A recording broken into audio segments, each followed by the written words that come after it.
ناظرین، رمضان نزول قرآن کا مہینہ ہے اور بڑا ذوق و شوق مسلمانوں میں دیکھنے میں آتا ہے کہ وہ قرآن پاک کی طرف رغبت رکھتے ہیں، اسے پڑھنے کی طرف، سمجھنے کی طرف، اور دروس قرآن میں شمولیت کے اعتبار سے ایک رجحان ہمیں نظر آتا ہے۔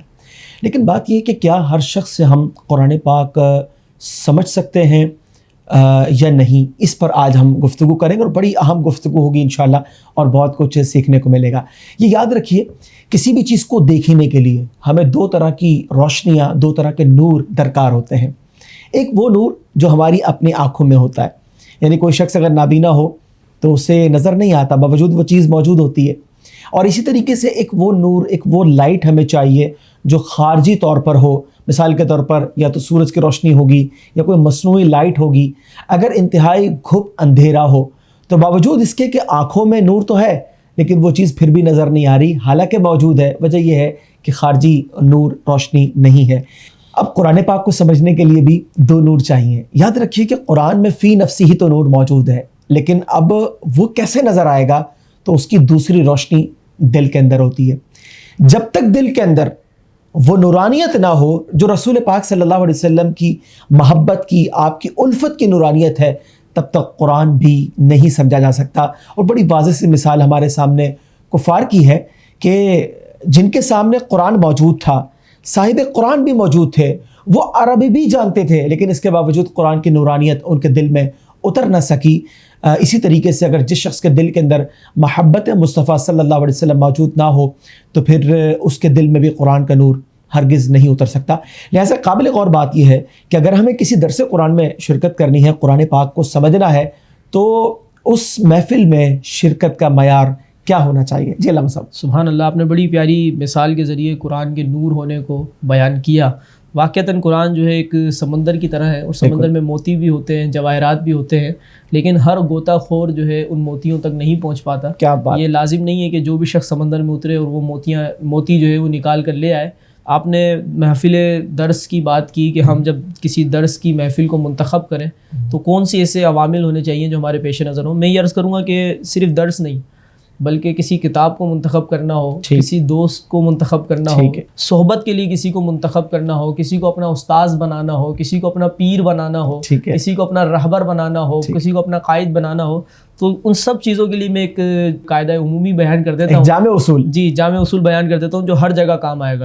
لیکن اس اصول کو بیان کرنے سے پہلے آپ یہ سمجھ لیں کہ ہماری جو اکثریت ہے عوام کی، وہ یہ دیکھتی ہے کہ قرآن بیان کیا جا رہا ہے، ٹھیک ہے، وہ یہ نہیں دیکھتی کہ قرآن کے ساتھ ساتھ کیا بیان کیا جا رہا ہے، قرآن کے ضمن میں کیا بیان کیا جا رہا ہے، قرآن کے درس میں کیا بیان کیا جا رہا ہے، تو اس پر لوگوں کی نظر نہیں ہوتی، چونکہ علم اتنا نہیں ہوتا۔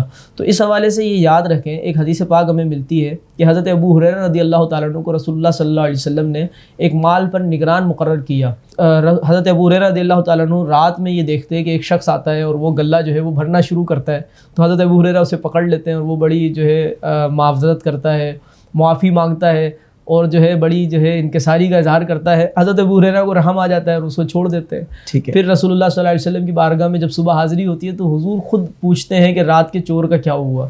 تو یہ بھی جو ہے ایک عجیب معاملہ ہوتا ہے کہ چور جو ہے ابو ہریرہ پکڑ لیں، اور بیان جو ہے رسول اللہ صلی اللہ علیہ وسلم فرما رہے ہیں، یہ اللہ تعالیٰ کی طرف سے آپ کا علم ہے۔ تو بہرحال حضرت ابو ہریرہ یہ ہے غیب کی اطلاع، غیب کی اطلاع۔ حضرت ابو ہریرہ عرض کرتے ہیں، یا رسول اللہ صلی اللہ علیہ وسلم، وہ بڑا عیالدار تھا، مجبور تھا، بے بس تھا، اس کی معذرت پہ مجھے رحم آ گیا اور میں نے اسے چھوڑ دیا۔ تو بہرحال وہ کہہ کر گیا ہے کہ وہ اب نہیں آئے گا، تو رسول اللہ صلی اللہ تعالیٰ علیہ وسلم ارشاد فرماتے ہیں وہ ضرور آئے گا۔ تو کچھ دن یہ معاملہ رہتا ہے، ہر دن وہ معذرت کرتا ہے، آئندہ نہ آنے کا عزم کرتا ہے۔ ابو ہریرہ رضی اللہ تعالیٰ عنہ کا دل نرمی اس کے اندر آ جاتی ہے اور آپ اسے چھوڑ دیتے ہیں، لیکن اگلے دن پھر وہ آ جاتا ہے، اور کچھ دن کے بعد جب آپ اس کو کہتے ہیں کہ اب میں تمہیں رسول اللہ صلی اللہ علیہ وسلم کی بارگاہ میں ضرور پیش کروں گا، تیسرے دن تو وہ کہتا ہے کہ میں آپ کو ایک وظیفہ بتا دیتا ہوں، ٹھیک ہے۔ اب وہ وظیفہ کیا ہے؟ وہ کہتا ہے کہ رات جو ہے جب آپ بستر پر جائیں تو آپ جو ہے آیت الکرسی پڑھ لیا کریں، اس کی برکت سے پوری رات آپ شیطان کے حملوں سے محفوظ رہیں گے۔ سبحان اللہ۔ تو حضرت ابو ہریرہ رضی اللہ تعالیٰ عنہ اس وظیفے کی وجہ سے اس کو چھوڑ دیتے ہیں، اور جب رسول اللہ صلی اللہ تعالیٰ علیہ وسلم کی بارگاہ میں حاضری ہوتی ہے تو پورا ماجرا جو ہے وہ عرض کر دیتے ہیں کہ جو ہے اس نے مجھے ایک وظیفہ تعلیم کیا ہے۔ تو نبی کریم صلی اللہ تعالیٰ علیہ وسلم کے ارشاد کا خلاصہ کچھ یوں ہوتا ہے کہ آپ فرماتے ہیں کہ وہ تھا تو بڑا جھوٹا، یعنی شیطان تھا، لیکن بات سچی کہی ہے. تو اس کا مطلب یہ ہے کہ ہر وظیفہ بتانے والا، ہر تعلیم دینے والا، ہر قرآن کی آیت کو پڑھنے والا وہ حق بیان کرے یہ ضروری نہیں ہے. حضرت ابن سیرین رحمۃ اللہ علیہ کی خدمت میں 2 شخص آئے، کہا کہ ہم قرآن سنانا چاہتے ہیں. تابعی بزرگ ہیں، کہا ہم قرآن سنانا چاہتے ہیں. ان کے علم کا عالم کیا ہوگا؟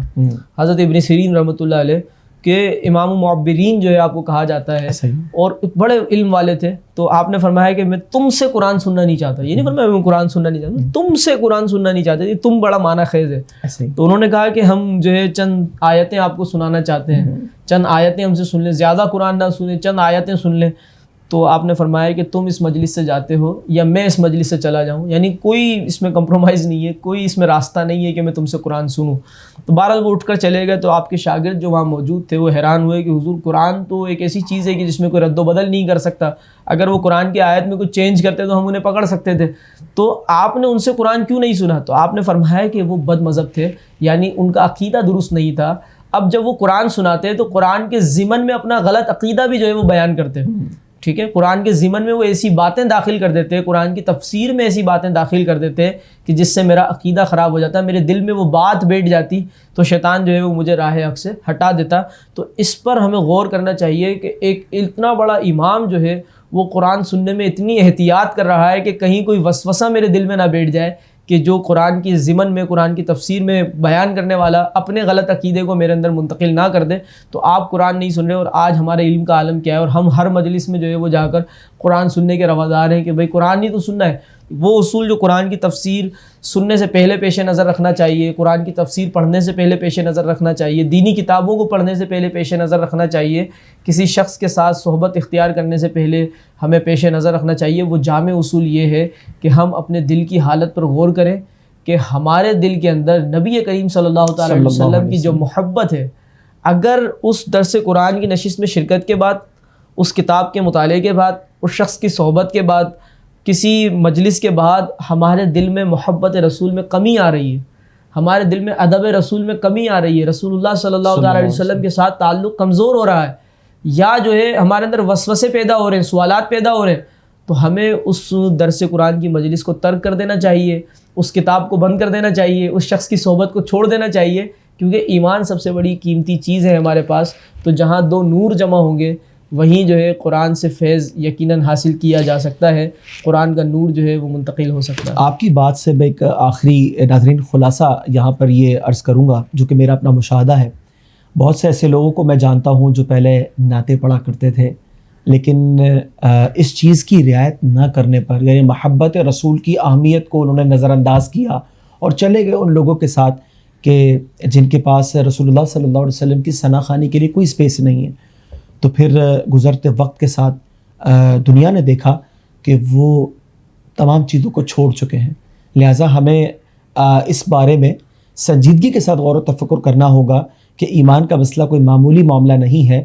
اور اس وقت سوشل میڈیا کے جو خطرات ہیں وہ تو ہمارے سب کے سامنے ہیں کہ بہت ساری چیزیں ایسی ہیں جو پہلے اتنی نقصان دہ ثابت نہیں ہوتی تھیں، اب وہ بہت زیادہ ہوتی ہیں. لہٰذا ہمیں ایک بات کو یہ بھی پیش نظر رکھنا ہے کہ اگر آج ہماری کہیں کمی کوتاہی ہو گئی، آئندہ ہماری نسلوں کا بھی ایک سوال ہے.